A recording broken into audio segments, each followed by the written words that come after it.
Midnight Live. Aumania, mana suaranya? Langsung saja kita sambut Ernest Prakasa. Ko Ernest. Halo. Malam. Apa kabar? Baik dong. Selamat Baik. datang di Midnight Live. Akhirnya bisa kesini, terima kasih banyak sudah diundang. Kita yang terima kasih Ko Ernest bisa datang ke sini. Gue tuh penasaran setiap kali nonton, pengen lihat ini orang-orang yang nyaut-nyaut nih tampangnya kayak gimana sih? Iya. Oh kayak gini. Ini penonton lihat penonton asli. Iya, Cuman iya. pakai seragam. Keren di play pakai track, ternyata ada manusianya ya, ternyata ada manusia benerannya ya. Satu-satunya Iya. penonton yang pakai seragam Metro. Iya. Dan bayarannya juga bulanan ya. Oke, langsung aja kita ngobrol dengan Ko Ernest. Silakan duduk Ko Ernest. Kita berikan tepuk tangan untuk Ko Ernest. Wow. Sambil Reza ngobrol sama Ko Ernest, saya izin undur diri dulu. Oh gitu. Karena saya mau cek toko sebelah dulu. Ya, ya. Kok nggak bergabung, Tong? Tong, nggak bergabung kali ini? Lanjut. Otong suka minder dia kalau Kenapa? ada narasumber bintang tamu. Nggak Kenapa? tahu kenapa tuh. Suka menghindar dia. Mungkin tahu kali, followernya dikit mungkin. Malu. Nanti kita ajak bergabung lagi deh. Ko Ernest, Iya. jadi luar biasa loh. Saya lagi terima kasih Ko Ernest sudah hadir di Midnight Live. Tentunya salah satu bintang tamu juga yang kita nantikan ya. Karena jadwalnya sangat padat. Ya. Betul, sangat padat. Ya, mayan lah, mayan. Kadang-kadang kalau pas lagi nggak kerja tuh pengennya istirahat aja. Bukan soal introvert, lebih ke umur. Jadi jam segini harusnya tidur nih. Tidur sih belum, tapi biasanya udah energinya udah lowbat biasa jam segini. Tuh tapi demi Metro saya Banget kita. Sekarang enjoy banget menjadi seorang produser film. Iya, Sudah sekarang punya PH, Imaginary, luar biasa. Terima kasih. Terima kasih teman-teman, terima kasih. Gimana rasanya punya PH dan apa yang paling sibuk saat ini yang bikin Ko Ernest tuh susah tidur?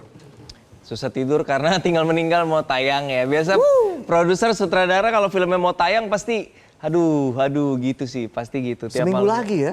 Tanggal 14, iya. 14 Agustus. Tanggal 14 Agustus, betul. Tepat 7 hari dari hari ini. Apa yang bikin paling nervous lah? Apa ya, karena film Indonesia kan susah ditebak ya. Yang kita pikir bakalan gede gitu, tiba-tiba biasa aja. Yang kita nggak duga-duga, tiba-tiba Jumbo misalnya, Iya. film animasi penonton Indonesia. Ah. Mana bisa dikasih film animasi 10 juta gitu kan. Iya, Jadi iya. kadang-kadang sulit ditebak gitu. Jadi kita udah mempersiapkan yang terbaik pun kita tetap deg-degan ini hasilnya bakal gimana nih gitu. Iya. Dan logonya ini menarik ya? Iya, nanti tanya sutradaranya langsung kenapa nih ada Oke. logonya, ngengat. Kalau Menarik saya ini. sih tanya kenapa ngengat karena gajah udah diambil partai ya kan. Iya. Ini maksudnya Partai Republik. Iya kan? Iya. Donald Trump. Emang partai apa? Emang apa coba tanya Emang tuh? partai apa? Iya, Iya. agak lain 9,1 juta penonton. Sama kayak tadi konteksnya. Siapa yang nyangka coba? Iya kan? Maksudnya Iya. itu film dari geng ini kan komika, podcaster gitu. Ya cukup lucu, pasti lucu. Tapi kan kita nggak tahu akan segitu gitu. Iya, Jadi iya, itulah iya, kadang-kadang film tuh susah sekali diprediksi gitu. Oke, iya susah sekali diprediksi memang karena bagaimana menentukan atau melihat potensi sebuah film ini akan meledak kok? Wah, pertanyaan yang bagus sekali.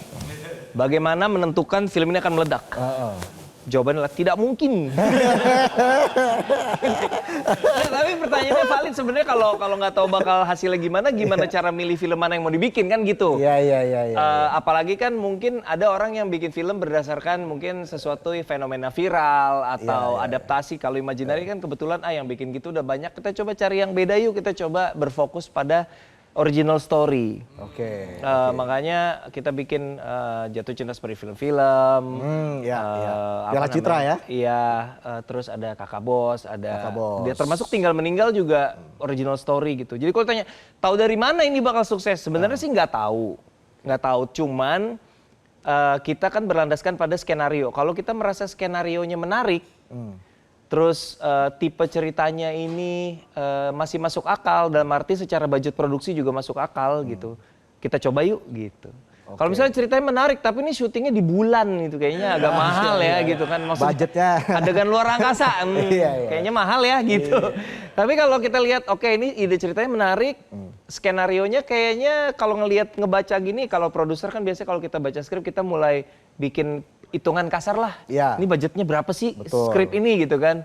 Kayaknya masih masuk akal nih untuk kita kerjain, kira-kira gitu lah. Oke, ini BEP-nya gimana nih? Bener, BEP, singkatan dari Break even point. Wis. Gue kira bakal dibikin lucu. Ya. Kita ini acara serius loh. Oh iya, sorry. Serius nih. Sorry. Serius. Lupa saya. Ya. Lucu nggak lucu yang penting aman. Itu yang penting kok. Iya. Iya, karena kan iya. pasti sudah ada ukurannya. Iya, Ini iya. kalau kita mencapai ya kita katakan 100.000 lah. Ini BEP. 100.000 belum BP, Belum ya? Pak. 100.000 belum BP Pak, masih Serius? jauh. Masih jauh Pak. Serius? Tergantung filmnya lah. Kalau misalnya Oke. kayak kemarin Imaginary sempat ikutan terlibat di film Sore misalnya. Ya. Tahu sendiri itu syutingnya ke Kroasia, ke Betul. Finlandia. Itu mahal sekali produksinya, tentu BEP-nya juga besar sekali. Kalau ini tentu tidak semahal itu, tapi tetap ya lumayan lah. Mungkin nggak bisa disebut budgetnya, tapi kalau 100.000 sih rasanya susah ya Pak mau BEP Pak. Iya. Artinya Ko-Ernest juga sudah punya ukuran atau patokan sendiri ya untuk bisa film ini misalnya ditonton lebih dari atau angkanya di atas 100.000. Iya, misalnya kita hitung nih dari skrip nih kan kita baca, oke ini sekian, budgetnya sekian M nih. Iya. Berarti kan langsung dimasukin kalkulasi kalau budgetnya sekian M kan BEP-nya ketahuan tuh di berapa penonton. Iya. Misalnya ini 500.000 penonton BEP-nya. Bisa nggak ya tipe cerita seperti ini ditonton 500.000 orang berdasarkan dari yang udah-udah. Nah, itu dia tuh. Gitu kan. Jadi tantangannya. misalnya contoh kita lihat drama komedi kayak sekarang nih drama komedi nih. Drama komedi kayaknya yang udah-udah sih bisa sukses ya. Jadi kita berani gitu. Oke. Makanya salut kalau ada film-film yang berani mendobrak pakem kayak tadi contoh Jumbo atau misalnya contoh kemarin sempat ada Pengepungan di Bukit Duri Iya, gitu. Itu kan iya. juga sebuah film yang action tuh susah loh jualannya. Di Indonesia ya. Segmented. Kenapa? Segmented atau Iya karena ya action yang penuh kekerasan gitu di bioskop biasa tidak terlalu laku kayak laki banget gitu. Cewek-cewek bisa malas nontonnya gitu kan, terlalu violent gitu. Nah, tapi bisa besar angka penontonnya. Jadi memang kayaknya perlu selalu ada terobosan-terobosan kalau enggak penonton kita jenuh gitu. Iya, Ini lagi gitu. saya pertama kali ketemu Ko-Ernest tuh di Stand Up Fest kemarin. Betul, stand up fest.